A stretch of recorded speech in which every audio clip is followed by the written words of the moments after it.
Bruchim haboim. Welcome everyone. We're about to begin Be'ezras Hashem to get on Daf Lamed Vov Amud Aleph. Starting with Daf Lamed Hey Amud Beis, 7 lines from the bottom. The last line before it gets wide. We learned thus far that when a person is going to fulfill the mitzvah of Achilas Matzah on the first night of Pesach, it's only with matzahs that are not going to be then made with things that are prohibited for consumption. Now the Gemara brings a brisa to support this, to show the source. Says the Gemara, Tanu Rabbanon, Yochol, I might think, Yoitzei Adam Yidei Choivosoi Betevel Shalom Niskan. I might think a person can fulfill his obligation for eating matzos on Leil HaSeder with tevel that was not niskan. Now the Gemara interrupts the brisa and asks right away, Kol tevel nami holo niskan. Behold, tevel itself by definition means that it is not niskan, because tevel means that trumas and maisos are not taken out from it. So what does it mean in the brisa that's asking, you might think that you can go ahead and fulfill your mitzvah matzah with tevel shelo niskan? The Gemara explains, Ella betevel shelo niskan so called sarka. It means that some trumas or some maisers were taken out, but not entirely. As follows: Shenotla mimeno truma gedoylo, velo notlo mimeno. Should read Meiser Rishon, that the Truma Gedoylo was taken out, but the Meiser Rishon was not taken out. Or Meiser Rishon, velo Meiser Sheni. Or the Meiser Rishon was taken out, but not the Meiser Sheni. Va'afilu Meiser Ani. Even everything was taken out except for the Meiser Ani, which doesn't have in itself intrinsic Kedusha. That's the Gemara explanation. Comes back to the brisa and continues minayin. From where do we know that you cannot mekayim the mitzvah of achilas matzah with such tevel shalom niskan? Talmud loymar loy soichlu alav chametz. Therefore, the pasuk comes to say, you shall not eat with it chametz. Explains the brisa, mishel isuroi mishum bal toichal alav chametz. That whose iser is going to be usher because it'll bring to chametz. Yatza zesh ein isur mishum bal toichal chametz ela mishum bal toichal tevel. In other words, the pasuk that states that you shall not eat with it chametz goes on to say, but you shall go ahead and eat matzah. In other words, the very thing that produces chametz, if you leave it to become leavened, that is what can be permissible to be used for matzah. And therefore, the brisa explains, however, if it's going to be osir because it'll then come to then leaven and has the prohibition of lo soichal alav chametz, then you cannot use it for your matzah. To exclude a case where the isur is not specifically because of chametz, it's because you're not allowed to eat tevel, whereby therefore you cannot fulfill your mitzvah of matzah. The Isura asked the Gemara, the chametz lehechen ozlo. In other words, the Gemara, the brisa is saying that although it's true this tevel has come to a situation of chametz, could come to chametz if you leave it to become leavened, you still cannot go ahead and fulfill your mitzvah of matzah with it because it's tevel. Asked the Gemara, okay, but after all, you're telling me it's because of tevel? Hooray! You could go ahead and leave it to become leaven, it'll become chametz. So if that's the reason, in other words, that's what allows you to then fulfill your mitzvah matzah, because it can become leavened, then why over here, if it's such tevel shalom niskan called sarka, can it not be used? And that's what the Gemara asks, the isur de chametz leheichan oslo. What happened to the isur of chametz that you're all of a sudden saying that it doesn't exist, and that's why you cannot use this type of tevel for your matzah? Answers the Gemara Amar of Sheshes, Ha Mani. Who is the author of this brisa? Rabbi Shimon, it's Rabbi Shimon. The Omar ein iser chal al iser. He is of the opinion that when there's already a pre-existing iser, you cannot then say there's another iser that comes upon that as well. The Tanya, for it states in the following brisa, Rabbi Shimon Omer, on top of Lamed Vav Amud Aleph, Ha'eichel nevela b'Yom HaKippurim potter. Although it's also to eat food on Yom HaKippurim, and if one does b'shoigeg, he's chayiv a korban chatos. But if he eats nevela, here it states he's potter. Why? because of this principle in Iser Chalal Iser, since there's already an Iser of Nevela that supersedes the Iser of the Achila and Yom HaKippurim, therefore, Rabbi Shimon says he's going to be potter from a korban chatos. So that's the author over here, Azel says Rav Sheshes, who says that although it's true that ultimately it'll turn into leaven, but it won't be an Iser of Achilas Chametz, because over here we're talking about Tevel Shalom Niskan Tzkol Tzarkai, which supersedes the Iser of the Chametz.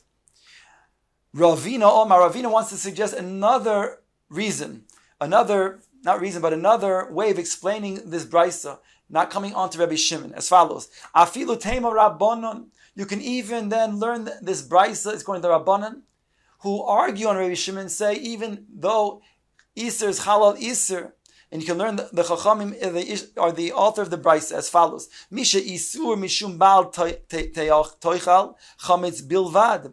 When the Iser is only because of chametz, then you can go ahead and use that type of grain for your matzah.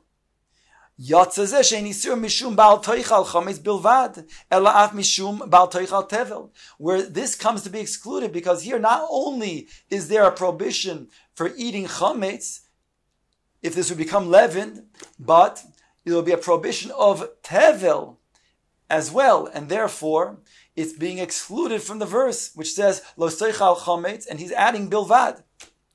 Ask the Gemara, midi bilvad, but the pasuk does not say bilvad. And therefore, how can you learn that it's dafka only when there's going to be an Easter of chametz? Ella, the Gemara concludes, mechavarto kid Rav Sheshes, rather it becomes clear like the first way of explaining the brisa, like Rav Sheshes did, that this brisa is authored by Rabbi Shimon, who says, Ein Easter chal al Easter. Tonu Rabban, the Gemara brings a brisa. Yachol yoytzei adam yeichai vasa b'maiser sheni b'Yerushalayim. I might think that you can go ahead, says the brisa, and use your maiser sheni for your matzah on Pesach. Maiser sheni is requiring you, as the owner of this grain, to bring it into Yerushalayim and eat in Yerushalayim. If a person cannot do so, he has the right to be poide the maiser sheni onto a matbeya of a tzura, and then the kedusha is chala on the matbeya. Then he brings the coins to Yerushalayim. He buys food and eats in Yerushalayim. So the Gemara is saying over here in the brisa is telling us that you might go ahead and think that I can take the grains, let's say wheat, into Yerushalayim that are meiser sheni grains, and because it's permissible to eat in Yerushalayim, I can make my matzos with such grains. Talmud loymar lechem oini. Therefore, the pasuk says that matzah is called the bread of affliction, lechem oini. Mashe noichal be'aninus, yotze zeh she'eino nechal be'aninos. Ela besimcha, di Rabbi Yossi Aglili. Rabbi Yossi Aglili says, therefore, since lechem oini is to be eaten with aninus, a certain type of grief, so to speak, is lechem oini, it comes to exclude, therefore, that which is not eaten be'aninus, ela besimcha. And therefore, it comes to Meiser Sheni, the pasuk tells you cannot eat it if you're an oini. Now, aninus means to say somebody who's in a state of grief because one of his close relatives had passed away. There's a state of aninus before even the avelus. That means the first day that the close relative had passed away. This is called aninus. So here, Rabbi Yossi Aglili is saying that when it comes to lechem oini, that's being consumed with aninus. And an oinen can eat that, but an oinen cannot eat meiser sheni, therefore it's excluded from being used as your matzah. Rabbi Akiva argues and says matzah is riba. The psukim come and add the word matzah to include even meiser sheni, that you can use your meiser sheni grain by then baking your matzahs in Yerushalayim and eating them on the first night of Pesach, fulfilling your mitzvah of matzahs. Imkein, asked the Gemara, matamu loymar lechem oini. What therefore is meant when it says lechem oini, Rabbi Akiva? Prat li'isa sheni loishoy bayayin v'shem v'dvash. Rabbi Akiva says it comes to exclude those matzos that are kneaded with the dough together with oil, with honey, or with wine. In other words, since it says lechem oini, oini is a lashon of an ani, and therefore it has to be poor man's bread, so to speak, and not with yayin, shemen, or dvash, which makes it matzah ashira. My time with Rabbi Akiva. What's the reason why this is not good? The Gemara explains what I just said. Mi ksiv lechem oini. Does it state in the pasuk lechem oini? Does it write it in that way with ayin vav nun yud? Oni ksiv. It's written ayin nun yud. Oni. It's a poor man's bread, and therefore it's water and flour. That's what makes matzah to be the way of baking matzahs and fulfilling the mitzvah. Rabbi Yossi Aglili mi karin on ani. Rabbi Yossi Aglili responds and he says, but it is read ani. It's not read. It's not pronounced ani ayin nun yud. Rather oini karinon. The way it's read is oini, and therefore the ayin and the aleph are the same, is pronounced the same way, and therefore the lechem is oini. Says Rabbi Yossi Aglili, telling you that you can eat it only you can eat it as well as an oinein, to exclude meiser sheni, which can only be eaten as somebody who is not an oinein. The Gemara goes on to say, Rabbi Akiva hai de karinam be oini kideshmuel. So Rabbi Akiva, granted, he says it's read oini, but he explains it like Shmuel spoke out. The Omar Shmuel, who explains lechem oini, lechem she oinin alov dvarim harbe. Oinim from lashon of oine, ayin vav nun hey. Let's respond. Somebody who says and announces, he declares many things on this matzah, namely Hallel and the Haggadah. Says the Gemara, "So Rabbi Akiva Isa." The Gemara asks, "Sheni loishin beyayin v'shemen dvash." Loi, does Rabbi Akiva indeed say one cannot knead the dough of matzah with wine, with oil, or with honey? Because Rabbi Akiva is saying it's yayin, it's matzah that's ashira, and that's not going to be valid.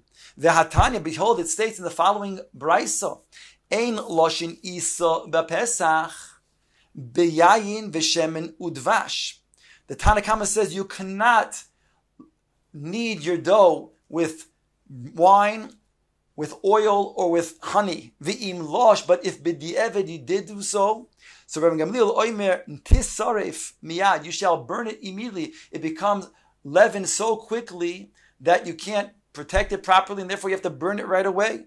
V'chachamim oimrim yeyochel. The Chachamim argue and say you could go ahead and protect it, and therefore you can eat it. Ve'omar Rabbi Akiva. Rabbi Akiva now has a third opinion, and he says, Shabbati haisa eitz Rabbi Eliezer Rabbi Yoshua. I resided by Rabbi Yoshua and Rabbi Eliezer on Pesach once before. V'lashti lohem isa b'yayin v'shemen udvash v'lo amru li davar. And I kneaded the dough with yayin or with shemen udvash, and they did not say anything to me. So that implies that it's okay to use your matzah when it's needed in such things. The Brisa continues, and even though you cannot lichatchila go ahead and losh, you could go ahead and smear the top of the dough with these things, with yayin, shemen, or dvash. The Gemara points out, Asan the Tanna Kama. This goes according to the Tanna Kama, who said that you cannot lichatchila go ahead and knead with yayin, shemen, or dvash. He goes on to say, but you could smear the top of the dough with yayin, shemen, or dvash. In other words, since it's a small amount, so therefore it's permissible. The Chachamim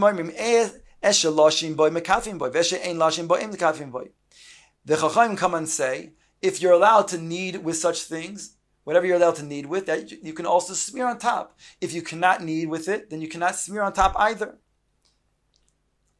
The Brisa concludes, V'shavin she'ein loshin es ha'isa b'paishrin. But everybody agrees that you cannot knead dough with lukewarm water, because that causes an expedience of the dough to rise and become leaven. Ad kan the Brisa. But we see from this Brisa that Rabbi Akiva, who resided by Rabbi Yoshua and Rabbi Eliezer during Pesach, who did knead with yayin, shemen, and dvash, and they did not say anything, clearly says that you could go ahead and use your matzah with such dough. Says the Gemara, Lokashya, it's not a difficulty, because ha b'yomtiv rishon, ha b'yomtiv sheni. The first statement that we had, that Rabbi Akiva said you cannot go ahead and knead with the ayin, shemen, and dvash, is talking about to use for your matzvah, to fulfill your mitzvah of achilas matzah on the first night of Pesach, when it's a chiyuv. Ba'erev toichlu matzos. Whereas that which he's stating over here in the Brisa, when he resided by Rabbi Yeshua and Rabbi Eliezer, is talking about after the first night of Pesach. Then it's permitted to be eaten, but you cannot use it for your mitzvah on the first night. Kedamar Hu, Rabbi Yeshua livnei, like Rabbi Yeshua said to his children, Yoima kamo lo talushu li bechalova. Mikam ve'elech lo shulu bechalova. He said the first day, the first night of Pesach, he says, do not knead the dough with milk. Beyond the first night, you can go ahead and knead the dough with milk. In other words, I cannot fulfill the mitzvah of achilas matzah the first night when it's kneaded with cholov. V'atanya asked the Gemara, but in general, ein roshin es ha'isa becholov, even during the rest of the year, one is not permitted to knead his dough with milk. V'im losh kol hapas asura mne hergel havero. And if he did do so, then the entire bread that comes as a result of such dough would be prohibited. Why? Because one may then come to do an isser by eating it together with meat. So the Gemara is asking, how could Rabbi